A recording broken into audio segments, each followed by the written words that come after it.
चलो अभी ध्यान दो इधर। अब हम लोग पढ़ रहे थे SO2 बनाने की विधि।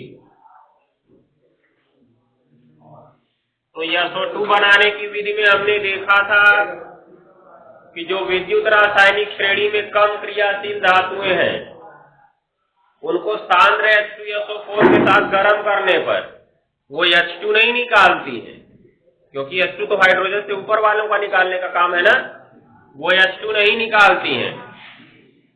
सल्फेट आयन को SO2 में बदल देती है और H2 बदल जाता है किसमें? H2O में। ठीक है ना? तो ये चीज को ध्यान देना। तो पहला विधि हमारी हो चुकी थी कि कम क्रियाशील धातुओं को सांद्र H2SO4 के साथ गर्म करने पर सल्फर डाइऑक्साइड गैस बनती है। हो गया ना? पहला विधि हो गई थी। दूसरा नंबर लिख लो। दूसरा नंबर,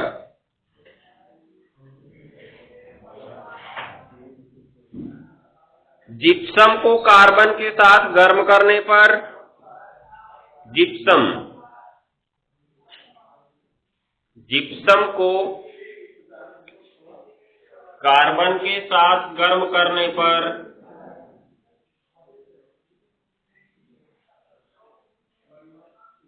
जिप्सम को कार्बन के साथ गर्म करने पर SO2 गैस बनती है। SO2 गैस बनती है।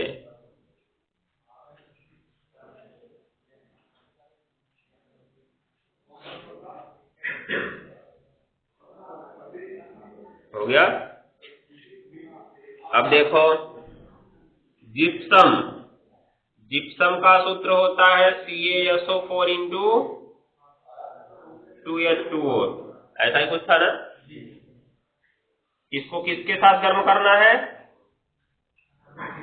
कार्बन के साथ। तो क्या बनाता है ये? कैल्शियम कार्बाइड बनाता है क्या? नहीं, कार्बन अपना ऑक्साइड बनाता है।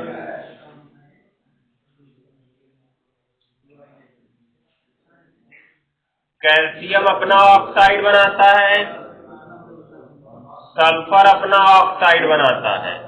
और ये जो इसके साथ जल का अणु जुड़ा हुआ है ये कुछ नहीं करता है, बस बाहर निकल जाता है। क्योंकि जल के जितने भी अणु होते हैं, मतलब ये क्रिस्टलन जल इनका नाम होता है। किसी भी यौगिक के साथ अगर इस तरह से जल लिखा गया है तो इसको हम क्रिस्टलन जल कहते हैं। ठीक है? और यौगिक को गर्म करने पर ये यौगिक से आसानी से बाहर निकल जाते हैं, मतलब ये कोई प्रभाव नहीं डालते हैं। तो H2O जैसे यहाँ पे N2 में था, वो बेचारा प्लस में हो गया, निकल गया गर्म करने के बाद। क्रिया किसकी हुई? मुख्य रूप से CaSO4 की हुई। जल ने कोई योगदान नहीं दिया। हम इसको नहीं लिखते तब भी गलती नहीं होती, लेकिन हम जिप्सम का सूत्र लिखना चाहते थे इसलिए हमने इंटू 2H2O लिखा है यहाँ पे। अगर इंटू 2H2O नहीं लिखते हो तो अभिक्रिया पर कोई प्रभाव नहीं पड़ेगा, क्योंकि H2O रहे चाहे ना रहे उसका कोई योगदान था क्या? नहीं था। काम क्या हुआ? कैल्शियम ने अपना सल्फेट बनाया, कैल्शियम ने अपना ऑक्साइड बनाया, कार्बन ने अपना ऑक्साइड बनाया, सल्फर ने अपना ऑक्साइड बना लिया। हो गया? सबके ऑक्साइड बन गए। मतलब हमको यहाँ किससे था? SO2 से था। ये ठोस रहता है, ये भी गैस रहता है। अब जो मिलेगा दोनों मिश्रण के रूप में मिलेंगे, तो CO2 को यहाँ से अलग करना पड़ेगा। इसलिए ये भी ज्यादा फायदेमंद नहीं है, क्योंकि इसमें दो गैसें एक साथ मिल रही है ना, तो शोधन करना पड़ेगा इसका। पिछले वाली अभिक्रिया में हमने देखा था केवल एक ही गैस मिल रही थी। कौन सी? SO2 gas. समझ गए? तो लिख लो इसको।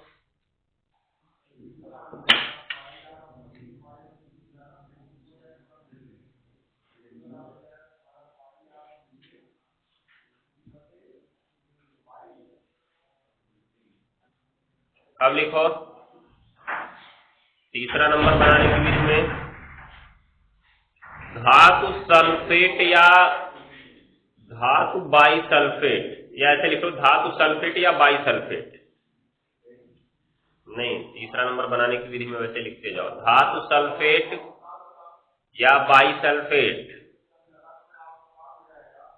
को तनु अम्ल के साथ गर्म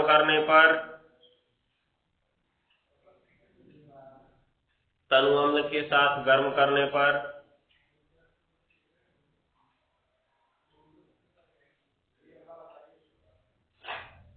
तनु अम्ल के साथ गर्म करने पर SO2 गैस निकलती है, SO2 गैस निकलती है।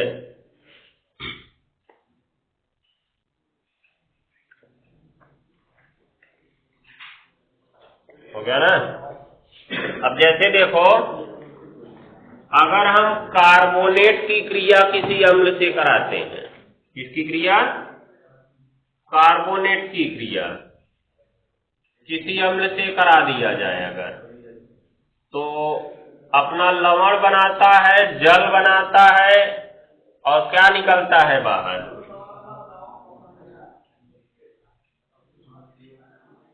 हमने कहा था ना, अगर ये कहीं दिखा तो बाद में क्या लिखना फिक्स है? CO2 लिखना फिक्स है ना। तो यहाँ पे क्या लिखना है? CO2।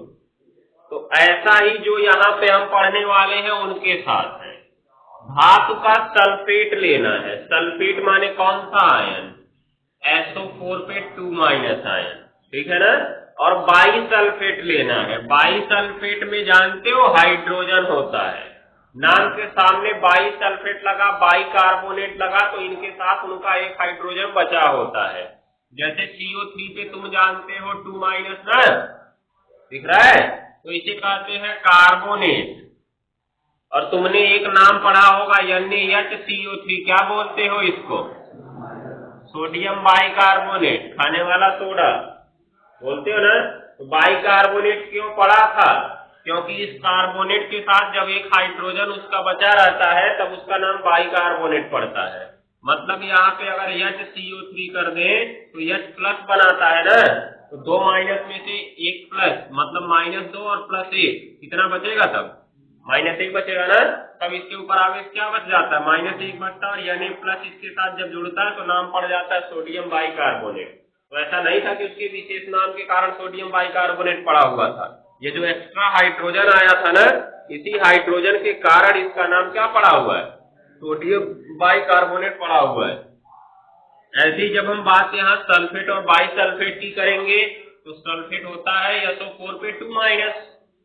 जब उसके साथ, क्योंकि तुमने पढ़ा H2SO4 पढ़ा ना, अम्ल H2SO4 जानते हो ना, दोनों हाइड्रोजन निकाल दिए तो SO4 पे 2- बचा, सल्फेट हो गया।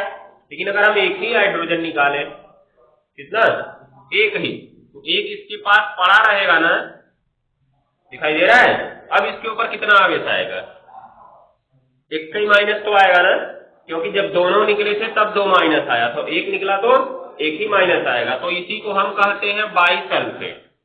क्या कहते हैं? तो मतलब जब ऋणावेश के साथ उसका एक हाइड्रोजन जुड़ा रहेगा तो नाम के सामने क्या लग जाएगा? बाई लग जाएगा, ठीक है ना। चाहे बाई कार्बोनेट को, चाहे बाई सल्फेट कहो, चाहे हाइड्रोजन सल्फेट ही कह दो, कोई प्रॉब्लम नहीं। इसका नाम जो है सोडियम बाइकार्बोनेट कहना जरूरी नहीं है, सोडियम हाइड्रोजन कार्बोनेट भी कह सकते हो। सोडियम हाइड्रोजन कार्बोनेट, समझ गए। लेकिन हम लोग एक साधारण नाम लिखते हैं सोडियम बाई कार्बोनेट। तो बाई किस कारण से लगा? हाइड्रोजन के रहने के कारण। तो अब हमको धातु का सल्फेट लेना है, धातु का बाई सल्फेट लेना है।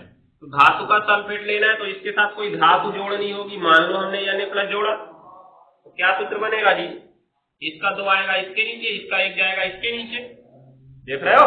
तो सूत्र बन जाएगा Na2SO4, और प्लस इसकी क्रिया किससे करानी है जी? तनु अम्ल से। अम्ल से करानी है तो HCl एक अम्ल होता है ना। उसके बाद बाई सल्फेट लेना है, NaHSO4। कैसे जी? HSO4 पे माइनस होता है, इसके साथ कौन जुड़ेगा? Na+ जुड़ेगा ना। तो प्लस माइनस कट गया, कुछ बचा क्या?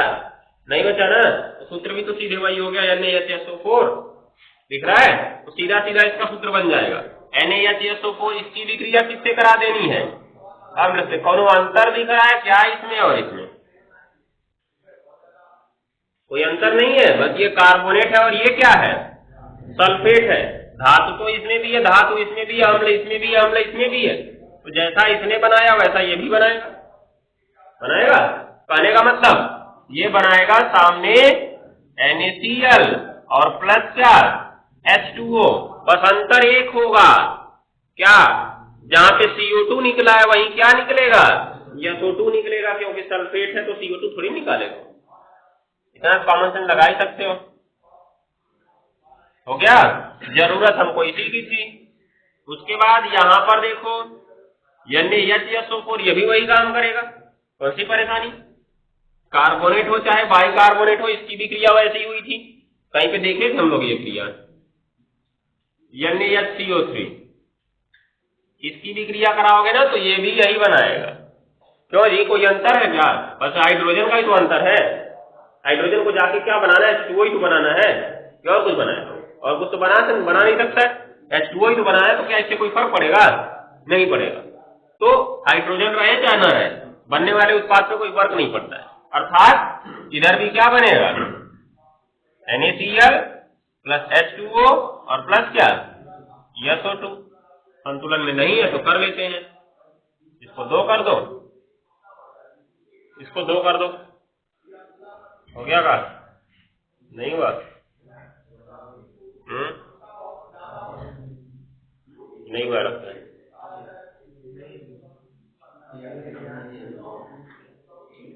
चार ऑप्शन, हाँ चाहिए, एक ऑप्शन कम है। नकल मार लेते हैं।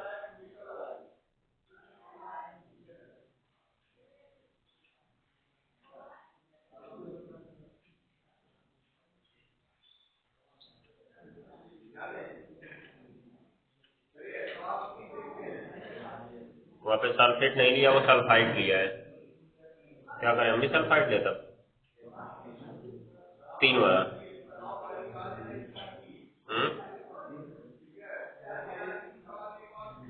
अब नाम बदलना पड़ेगा ना, हमें सल्फाइड करना होगा। जाने तो थोड़ा ठीक है, लिखो। संतुलन नहीं होगा, क्या करना है? संतुलित करो ही मत, लिख लो इसे, समझाएगा बदलने पूरा। बस याद रखो, कार्बोनेट है तो CO2 बनेगा, सल्फेट या सल्फाइड है तो SO2 बनाएगा, ठीक है ना?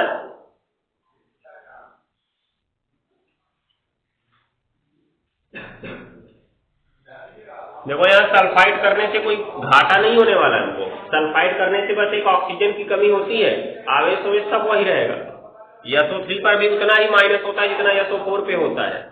यहाँ पर भी HSO3 पर उतना ही माइनस रहेगा जितना HSO4 पर होता है। कोई परेशानी नहीं है। अगर यहाँ पे 3 करते हो तो 3 करने से अभिक्रिया तुम्हारी जल्दी संतुलित हो जाएगी, 4 करने से नहीं हो रहा है।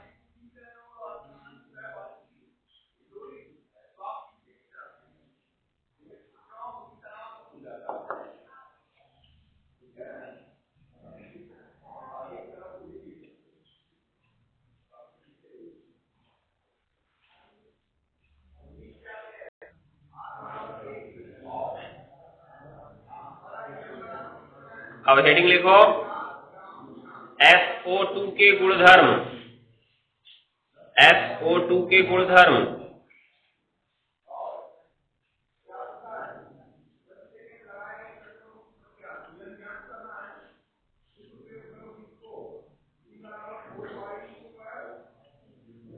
SO2 के गुणधर्म लिखो। इसमें पहला नंबर, यह एक रंगहीन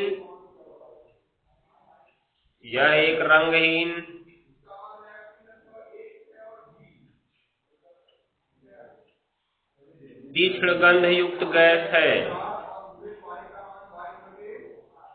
यह एक रंगहीन तीक्ष्ण गंध युक्त गैस है।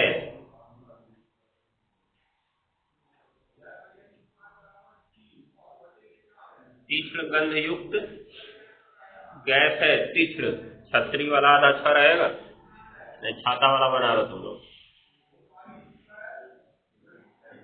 तीक्ष्ण गंध युक्त गैस है जिसे सूंघने पर दम घुटने लगता है।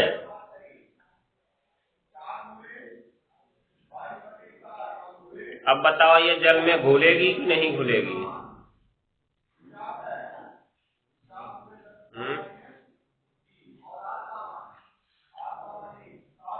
SO2 की अगर जल से क्रिया कराएं तो क्या बनेगा? SO3 की अगर जल से क्रिया कराएं तो क्या बनेगा? ये बनाएगा H2SO3 और ये बनाएगा H2SO4, तो बिना भूले बनाएगा। देखो कहां तक लिखे, ध्यान देना, ऑक्साइड चाहे धातु का हो चाहे अधातु का हो, उसको जल में घुलना ही घुलना है। बस कुछ ज्यादा घुलेंगे कुछ कम घुलेंगे, तो जो प्रबल अम्ल बनाते हैं वो आसानी से घुल जाएंगे। याद रखते रहना, जो प्रबल अम्ल बनाएगा चाहे जो प्रबल क्षार बनाएगा, उनके ऑक्साइड जल में आसानी से घुल जाएंगे। जैसे ये तुम्हारा प्रबल अम्ल है ना, तो इसीलिए आसानी से ये जल में घुलेगा। क्लोरीन का ऑक्साइड बनाता है ClO4 पर क्लोरिक अम्ल, वो भी एक प्रबल अम्ल ही है, इसलिए वो भी आसानी से जल में घुल जाएगा। जो भी प्रबल अम्ल बनाएंगे वो जल में आसानी से घुलेंगे, और जो दुर्बल अम्ल बनाएंगे, जैसे तुम्हारा CO2 के जल में घुलने पर बनता है, CO2 के जल में घुलने पर क्या बनता है? H2CO3 कार्बोनिक अम्ल। इसी से तुम्हारा कार्बोनेट और बाइकार्बोनेट बने हुए हैं। दोनों हाइड्रोजन निकाल देते हो तो CO3 पे 2- बचता है ना, एक का ही हाइड्रोजन निकालते हो तो HCO3 बचता है, तो इसी से कार्बोनेट बाइकार्बोनेट बना हुआ है। ये नाम है इसका कार्बोनिक अम्ल, जो कि एक दुर्बल अम्ल है। कैसा अम्ल है? दुर्बल अम्ल। इसीलिए जब CO2 बोलते हैं तो CO2 के बारे में हम जानते हैं CO2 जल में कम घुलती है, CO2 जल में अल्पविलेय है। क्यों अल्पविलेय है? क्योंकि ये दुर्बल अम्ल बनाती है। ठीक है ना, ये ध्यान देना। तो जो भी दुर्बल अम्ल बनाएंगे वो जल में जल्दी नहीं घुलते हैं, जो प्रबल बनाते हैं वो जल में बहुत जल्दी घुलते हैं। तो कहां तक लिखे? आगे लिखो। अगला पॉइंट, यह जल में अत्यधिक विलेय है। यह जल में अत्यधिक विलेय है।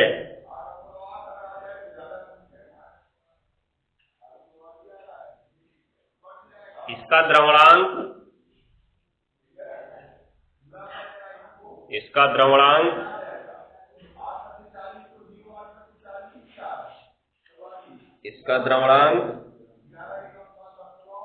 हो गया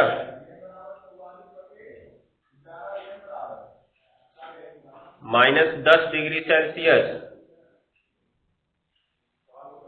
-10 डिग्री सेल्सियस,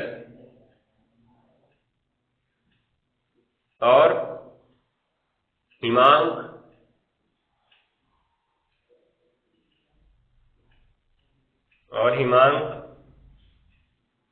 -72.7 डिग्री सेल्सियस। हिमांक -72.7 डिग्री सेल्सियस होता है।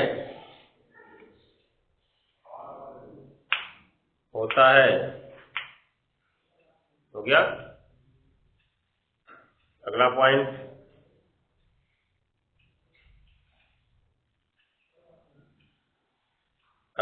में हेडिंग लिख लो। हेडिंग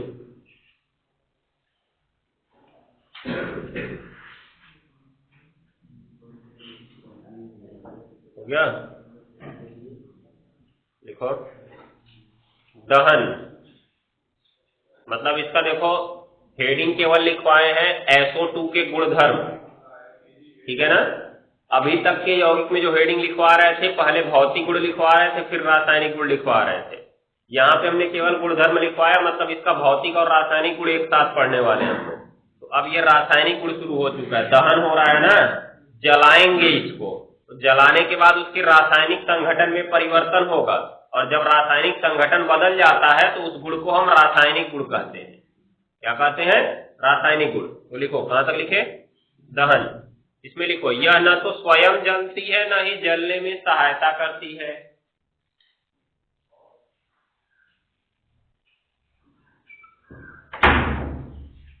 यह न तो स्वयं जलती है न ही जलने में सहायता करती है।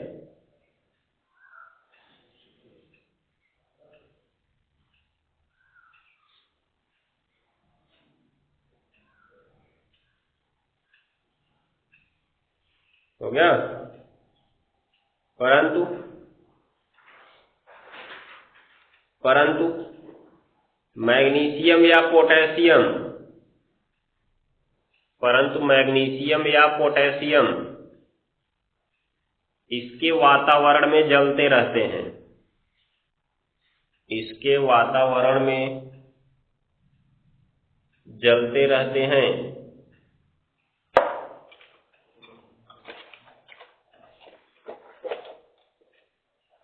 हो गया? क्योंकि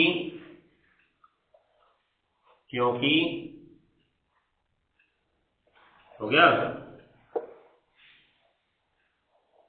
अत्यधिक उष्मा के कारण, क्योंकि अत्यधिक उष्मा के कारण SO2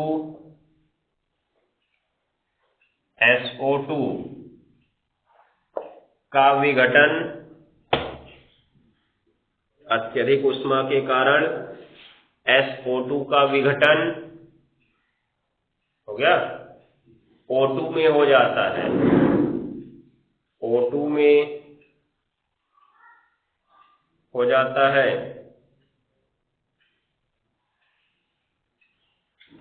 हो गया ना? तो अब देख सकते हो इधर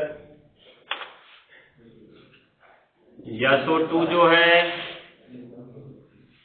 अगर इसके वातावरण में मैग्नीशियम को जलाया जाए तो क्या होता है, अगर SO2 को इसने तोड़ दिया S और O2 में तोड़ दिया ना, तो जैसे ही ऑक्सीजन मिलेगा तो ऑक्सीजन के वातावरण में भी तो कोई भी जलने लगता है।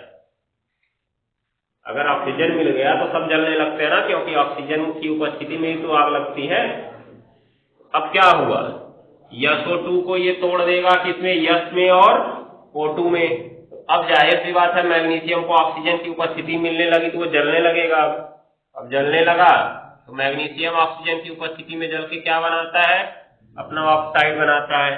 सल्फर अकेला बचा, मैग्नीशियम की क्रिया सल्फर से भी हो जाती है, क्या बन जाता है, मैग्नीशियम सल्फाइड बन जाता है। तो मैग्नीशियम का ऑक्साइड प्लस मैग्नीशियम का सल्फाइड हो गया। संतुलन कैसे होगा, हमको नहीं लगता है संतुलन हो गया, हो जाएगा नहीं, इसको 3 करना होगा और इसको यहाँ 2 करना होगा। आप सही है, नोट कर लो।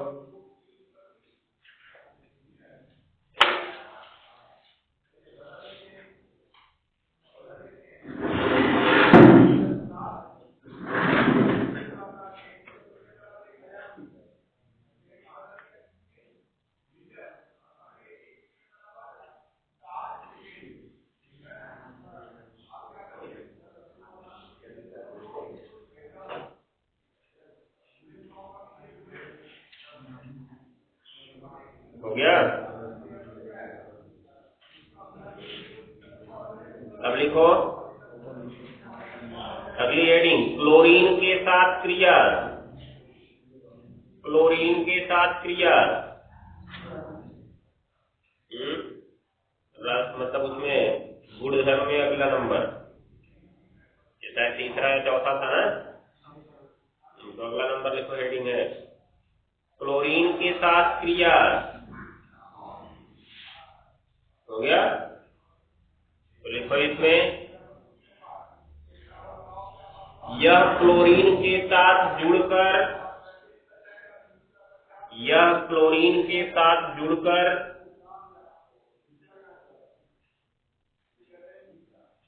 सल्फ्यूरिल क्लोराइड बनाती है।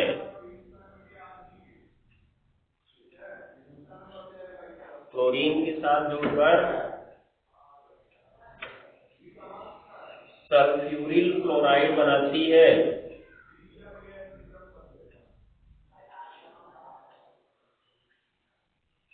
हो गया?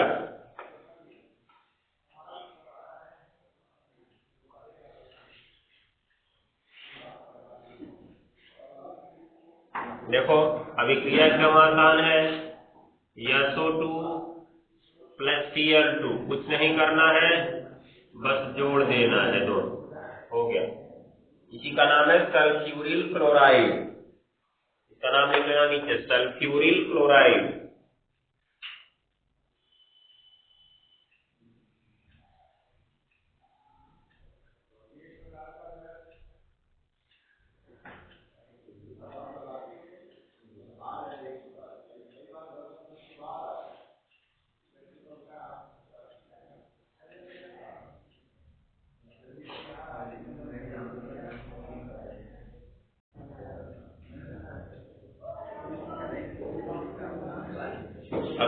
लिखो।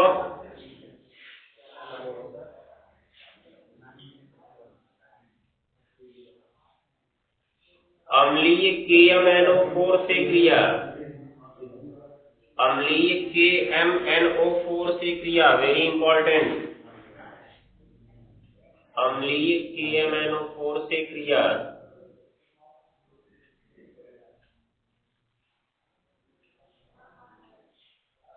हो गया? हो गया ना? तो लिखो इसमें यह मतलब SO2, पुस्तक में लिखना SO2, यह अम्लीय KMnO4 को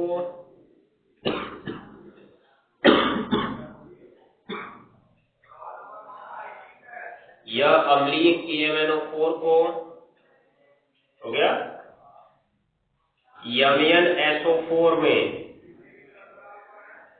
MnSO4 में अपचयित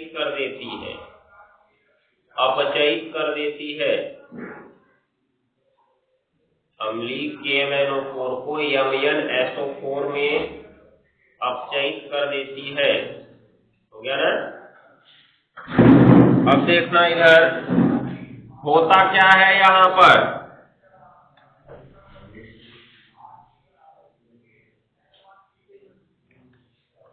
देखो ये क्रिया जो है वास्तव में SO2 की नहीं है, ध्यान देना, ये क्रिया वास्तव में तो है KMnO4 की। किसकी? KMnO4, वो भी कैसे KMnO4 की? अम्लीय KMnO4 की। हमने कहा कि SO2 इसे अपचयित करता है।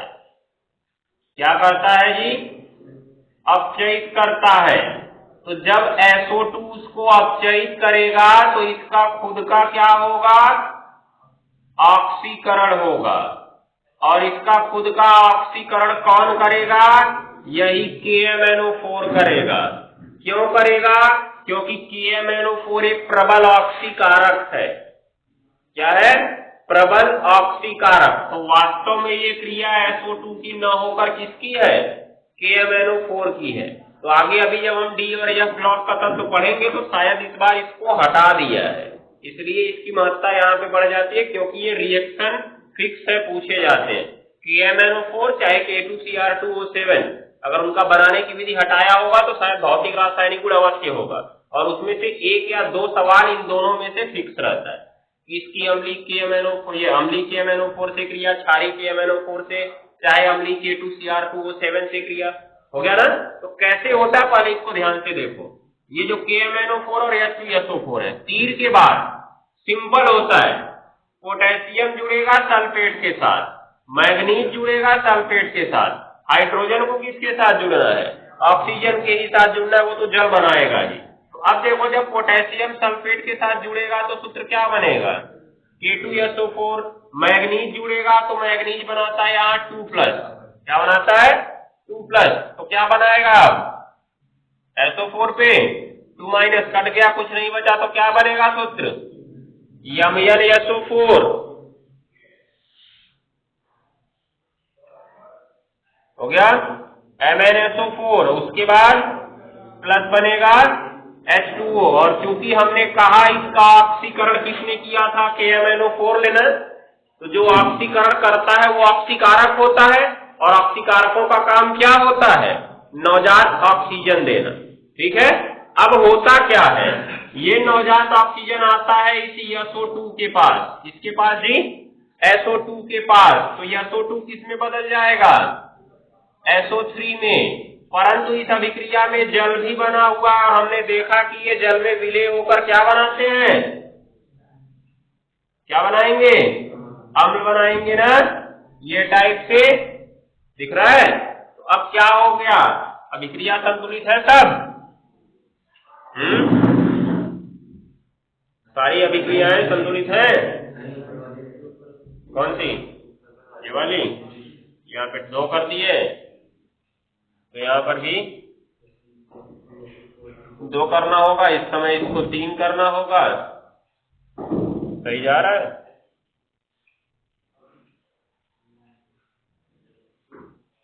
तो 3H2O अगर इसको कर दें तो ऑक्सीजन गिन लो तो 4 दुनिया पे कितना है?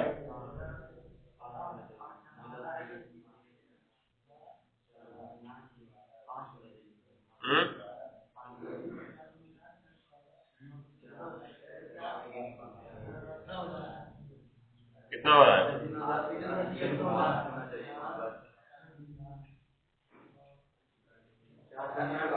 8 है, यहाँ पे 3 है, इसको 5 कर दें हो जाएगा काम? 5 करने से बराबर हो गया ना? तो इसमें कितने का गुणा करना होगा? 5 का। तो नीचे वाले में भी कितने का गुणा करना होगा? 5 का, क्योंकि बराबर होना चाहिए ना। जो SO3 यहाँ बना वही तो यहाँ आ रहा है, दिख रहा है? अब क्या हुआ ये देखो, 2KMnO4 बचा और इधर 3H2SO4 दिख रहा है ना, लेकिन 3 के बाद देखो 5H2SO4 दिख रहा है, दिख रहा है? प्रॉब्लम में फंस गए। कहने को तो कहा गया था अम्लीय KMnO4, लेकिन इधर तुम्हें अम्ल दिखेगा ही नहीं। तो इसीलिए हमने पूरी अभिक्रिया लिखी जिससे तुम्हारी दुविधा समाप्त हो जाए कि बोले हैं अम्लीय तो अम्ल कहाँ गया। समझ गए? अभी देखना लास्ट वाली अभिक्रिया। तो H2SO4 उधर चला जाएगा, कोई मतलब नहीं है इधर। SO2 तुम्हारा यहाँ पे है ना, कई ठो है? 5 ठो है। और कौन बचा? SO3 तो कट ही गया समझो। जल यहाँ कई ठो है? 5 ठो। और SO2 लिखना है ना। अब बताओ, जल इधर 5 ठो है, 5 का गुणा हो रहा है। उधर कुछ है जल 3 ठो है, उधर कम है ना, उसको पकड़ के इधर ले आके घटा दो। 3 उधर है, 5 इधर है, 5 में 3 गया तो 2H2O। देख रहे हो? और 3 के बाद ये तो खत्म हो चुका है, ये लिख दिया तुमने, ये उधर जाएगा क्योंकि इधर 5H2SO4 है ना। अभिक्रिया में हमने कहा कभी माइनस चिन्ह नहीं लगना चाहिए, इसलिए इधर बड़ा है उधर छोटे वाले को पक्षांतर करके घटा देते हैं। तो इधर देखो K2SO4 बना और प्लस कितना 2MnSO4 बना, और उसके बाद और क्या बचा? ये H2SO4 5 को यहाँ पे, क्योंकि ये तो कट गया, ये चला आया इधर, ऑक्सीजन तो पहले कट चुका है, तो 2MnSO4 बचा था इधर। अभी ये 5 को इधर है, 3 इधर है, तो 3 को उधर ले जाओगे माइनस होगा ना, 5 में 3 घटेगा तो 2H2SO4। अब देखो अभिक्रिया हमने बोला था कि अम्लीय KMnO4 से क्रिया, और पीछे की जो भी चर्चा की है हमने कहा अगर अम्लीय बोला तो साथ में अम्ल लेना पड़ता है, तो क्या इसके साथ अम्ल दिख रहा है? यहाँ पे नहीं दिख रहा है। क्यों नहीं दिख रहा है? वास्तव में था तो अम्ल उसके पास, लेकिन अभिक्रिया में ज्यादा अम्ल बनने के कारण इधर अम्ल की महत्ता क्या हो गई? समाप्त हो गई। हो गया ना? तो अम्ल हमको उधर दिख रहा है, इसलिए अभिक्रिया थोड़ी सी उल्टी दिखती है, इसलिए हमने पूरा लिख दिया इसको। और ये इंपॉर्टेंट रिएक्शन है, वेरी इंपॉर्टेंट रिएक्शन है, नोट कर लेना, बाकी चीजें कल देखेंगे। अब SO2 का गुण समाप्त हो चुका है। अब आ जाएंगे हम लोग H2SO4 पे। H2SO4 के बनाने की विधि हमको पढ़ना नहीं है, बनाने की विधि पढ़ना नहीं है, तो हम लोग सीधे सीधे चलेंगे इसके भौतिक और रासायनिक गुण पे। वहां भी आपसी कारक गुण इंपॉर्टेंट आएगा, कल शायद खत्म कर देंगे इसको। कल क्या परसों हो ही जाएगा, क्योंकि आपसी कारक गुण इसका बड़ा होगा, टाइम लगेगा, ज्यादा बड़ा तो है नहीं। हाँ, कल खत्म कर देंगे। कल ये चैप्टर खत्म, फिर हैलोजन शुरू कर लिया जाएगा। इस बार हमको लगता है सेकंड पेपर शुरू करने में दिसंबर लग जाएगा। हर बार दिसंबर में हम जयवाणु पढ़ाते हैं, तो मतलब मान के चलो इतना खत्म रहता था दिसंबर तक, इतना दिसंबर तक खत्म कर देते थे। इस बार तो बहुत पीछे हम लोग। नोट कर लो, देखते हैं बाकी चीजें कल देखेंगे।